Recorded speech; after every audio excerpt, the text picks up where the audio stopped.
Good morning, Gathering Network kids, and welcome back to Kids Zone this week. I'm so thankful that you're here with me, and we are on our last week of the Beatitudes. Next week, we're going to have church in the park together, and then we'll do a short review of everything that we've learned here together.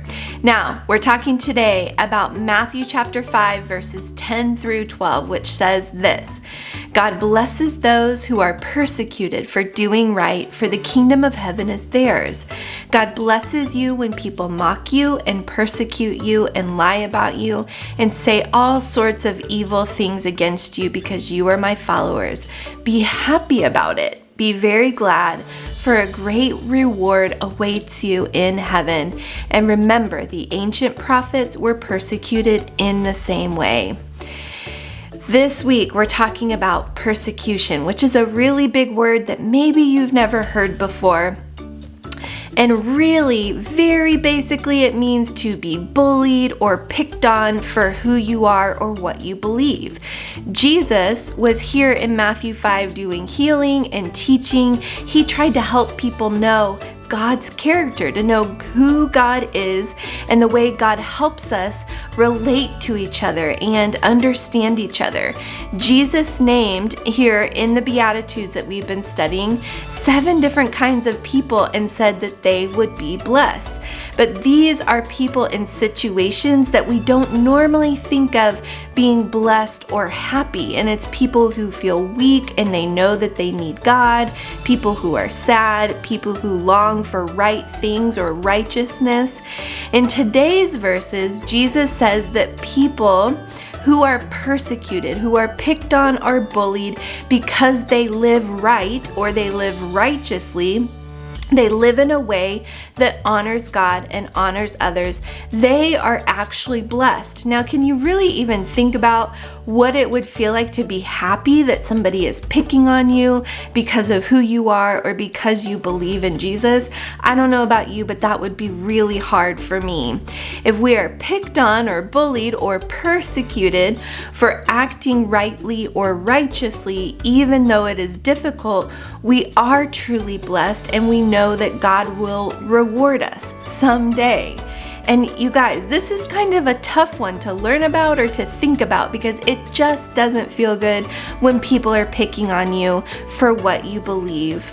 Now, I have a couple important questions for you. These are questions you're going to talk about at the end of the video, but have you ever experienced being treated badly for doing something that is right? Maybe it's doing something that is right that your teachers or your parents have taught you to do, or maybe it's doing something right according to the Bible and what God says to do, or maybe you've experienced being picked on or bullied for your beliefs, for believing in God or going to church or talking about Jesus, or maybe you've been picked on just for who you are. And some of us probably know someone who has been picked on or bullied for these things. Now, what we don't really think about or what we don't realize is that many people around the world experience persecution for believing in Jesus. In some countries, in other places across the ocean, it is illegal to believe in Jesus or to go to church. If they find you with the Bible, they will send you to jail. Here where we live, it is not illegal to follow Jesus, meaning we won't go to jail for having a Bible or going to church, but sometimes it can be very unpopular to believe in God. We can end up being made fun of for believing in Jesus, or sometimes we can see we witness and see others being picked on for it.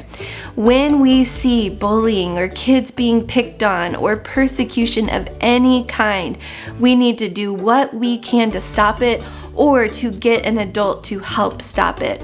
That is what Jesus said earlier in the Beatitudes when he talked about hungering for rightness or righteousness, or being meek or being peacemakers. Jesus does not like persecution or bullying of any kind.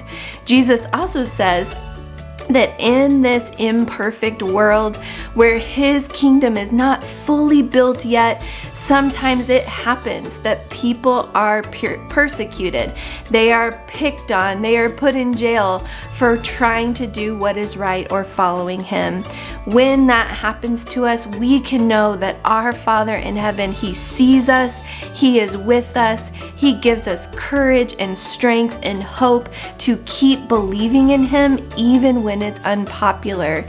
Jesus deeply understands this and is with us when we are persecuted, because he himself was accused and was persecuted and treated badly for the things that he said about God. Even one of his dearest friends, Judas, betrayed him and turned him into the authorities to be arrested, and his other friends denied that they knew him and said, "I don't know him." Peter denied him just before his death on the cross. So Jesus knows what this is like and what this feels like. So listen, you guys, take some time today to talk through those discussion questions together and think about how Jesus might respond to those experiences. And next week, we will see you at church in the park, and then we will wrap up with our conclusion of the Beatitudes. I'll see you guys next week.